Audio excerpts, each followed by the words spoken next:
सबसे पहले district geyser के साथ गिलगित बल्तिस्तान में जितने अजला के अंदर कुदरती आफात, फ्लड्स और सैलाब से मुतासिर हुए हैं लोग, उनकी हमदर्दी के लिए सूबाई हुकूमत अपनी पूरी शद्दोमत के साथ, अपनी मशीनरी के साथ और इंतज़ामिया के साथ एक्टिव है। और इसी सिलसिले में गुज़श्ता कल हम तशरीफ़ लाए थे।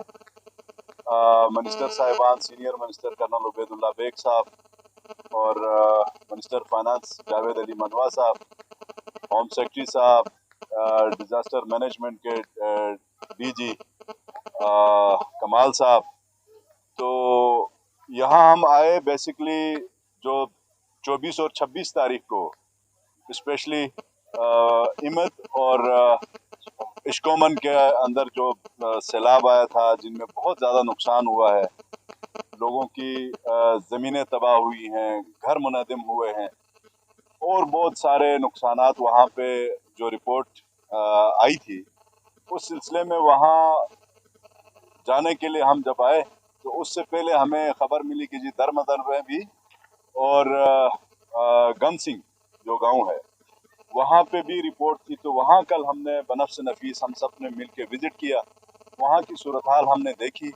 वहाँ से भी 25 से 30 घर जो है वो डिमोलिश हुए हैं, उसको हम खुद देख के आ गए। वहाँ जो कनेक्शन की जो ब्रिजेस हैं, फिर वाटर सप्लाईज हैं और फिर पावर हाउसेस हैं, इवन पावर हाउसेस आपके इश्कोमन साइड में भी और फिर इसी दरमदर में भी। तो ओवरऑल जो सिचुएशन है वो बहुत ही ज़्यादा मतलब तशवीशनाक है। बहैसियत हुकूमत के हम खुद मतलब वो सीइंग इज़ बिलीविंग कहते हैं, खुद देख के अंदाज़ा हो जाता है कि लोगों का क्या नुकसान हुआ है। तो बुबर के बारे में तो हमारा गुमान में भी नहीं था कि आज सुबह 10-11 बजे जब हमने जाना था इमत इश्कोमन और ऊपर से ये हमें खबर मिली वहाँ की रोड ब्लॉक होने की वजह से शादम खैल साहब, चूँकि पिछले 2-2.5 महीनों से ये बहुत ज़्यादा एक्टिव भी हैं, जगह जगह ये बेचारे पहुँच रहे हैं। तो गवर्नमेंट के पास जो लिमिटेड रिसोर्सेस हैं उसको लेके हम आवाम के इस दर्द और तकलीफ में बराबर के शरीक भी हैं और जितना कुछ हुकूमत वक्त से हो सकता है वो कर रही है। और उसके लिए मैं होम सेक्रेटरी साहब यहाँ पे मौजूद हैं, स्पेशली मैं डिप्टी कमिश्नर गिजर को कल से एंगेज हैं और इनको सुन भी रहे हैं। ये जिस तरह से एंगेज कर रहे हैं अपने लाइन डिपार्टमेंट्स के ऑफिसर्स के साथ कि इनको एक क्विक रिस्पांस के तौर पे जो कुछ हो सकता है वो किया जा रहा है। अभी जिस तरह आपके इधर बुबर में जो हादसा पेश आया है, रिलीफ सबसे पहला काम होता है, रेस्क्यू होता है। तो उन दो चीज़ों के ऊपर इस वक्त आपके सामने काम जारी है। टेंट्स यहाँ पे एक छोटा सा विलेज, यहाँ 2-3 सराउंडिंग्स में स्कूल्स हैं, वहाँ पे ये कायम करेंगे और साथ ही साथ जो फूड आइटम्स हैं वो GBDMA आपको प्रोवाइड करेगा। और उसके बाद यहाँ पे जो वाटर सप्लाईज को जो नुकसान पहुँचा है, उसके बाद लोगों के घरों को जो नुकसान पहुँचा है, इसके लिए टाइम लगना है। तो हमारे लिए सबसे बड़ी अफसोस की बात यह है कि एक आधा कैजुअल्टी की खबर आई है, वो रिपोर्ट भी हुई है और 1-2 बंदों के ऊपर इस वक्त काम जारी है, कनेक्शन उनके साथ हो नहीं रहा, कनेक्टिविटी का भी इशू था, तो अभी जाके एस्कॉम का सिग्नल बहाल हुआ है। तो शुक्र अल्लाह का हम बजा लाते हैं कि जितना हमने इस चैनल को देखा है जाके खुद, और जो बोल्डर्स हमने देखे हैं 100-150 साल पुराने जो दरख्त हैं जिनका उखड़ के उनकी जो जड़ें हैं वो आसमान की तरफ थी, तो उस लिहाज से हमारी जानें बची हैं, अल्लाह का शुक्र बजा लाना है। बाकी ये जो है रिपेयरेबल है, इसका मेंटेनेंस इंशाल्लाह हुकूमत जितनी जल्दी कर सकती है करेगी। लास्ट टाइम जो गिजर में जो रिपोर्ट हुए उसके एमरजेंसीज कैबिनेट की तरफ से वो लग चुकी हैं, 2 इमरजेंसीज हमारी कंप्लीट लगी हैं, तीसरी भी आज और कल में हो रही है और चौथी इमरजेंसी की भी नौबत इसके ऊपर आ रही है। तो इमरजेंसी के जो भी काम हैं वो इंशाल्लाह रिहेबिलिटेशन का ये अगले आने वाले कुछ दिनों में जब ये मौसम बेहतर हो जाएगा तो वक्ती तौर पे जो रिलीफ दिया जा सकता है, एक्सक्वेटर बेच के लोगों को सड़कें उनको खोल के देना और फिर जहाँ जहाँ ब्रिज टूटे हैं उनको मेंटेन रखना, ये इस वक्त इंशाल्लाह किया जा रहा है और उसके लिए हुकूमत और इंतज़ामिया पूरी एक्टिव है।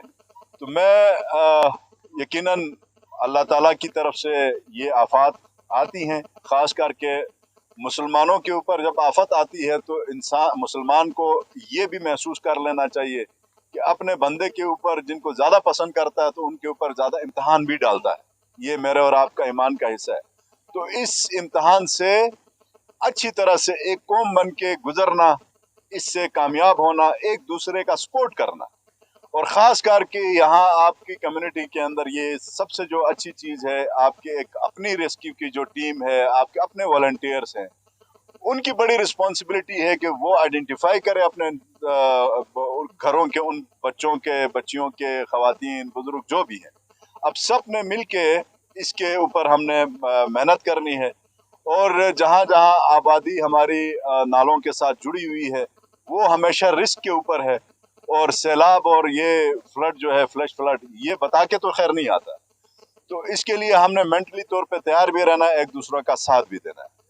तो मैं जावेद मनवा साहब को बताने से, माइक देने से पहले यहाँ पे शादाम खेल साहब जो हमारे चीफ मिनिस्टर के कोऑर्डिनेटर भी हैं, पिछले 1.5-2 महीनों से ये एक्टिव भी रहे हैं, तो यकीनन हमने हर जगह पहुंचने का अहद करके हम आए थे। अब रोड ब्लॉक हो गई है, इश्कोमन हिमत तक हम जा नहीं पा रहे हैं। तो हमारी तरफ से, गवर्नमेंट की तरफ से, इस डिस्ट्रिक्ट के अंदर जो कुछ चीज़ें हो रही हैं, तो आपने मेरे भाई मजीद, मतलब अगर पहले 12 घंटे काम करते थे तो अभी 4 घंटे बढ़ा के आपने 16 घंटा इन अवाम के साथ रहना है। एज अ फोकल पर्सन आपने रिपोर्ट करते रहना है, हमारे साथ आप राब्ते में भी रहें। तो नेमत शाह साहब भी यहाँ पे हैं, हमारे नुमाइंदा हैं। तो मैं समझता हूँ कि अपना शादाम खेल साहब मजीद एक्टिवली काम करेंगे, और इनके पास जो फाइल पड़ी है, इनका तो सब डिवीज़न पूरा तबाह हुआ है। वो उसकी लिस्टिंग भी हमारी सुबह एक्शन साहिबान के साथ, डीसी साहब के साथ बैठ के हुई है।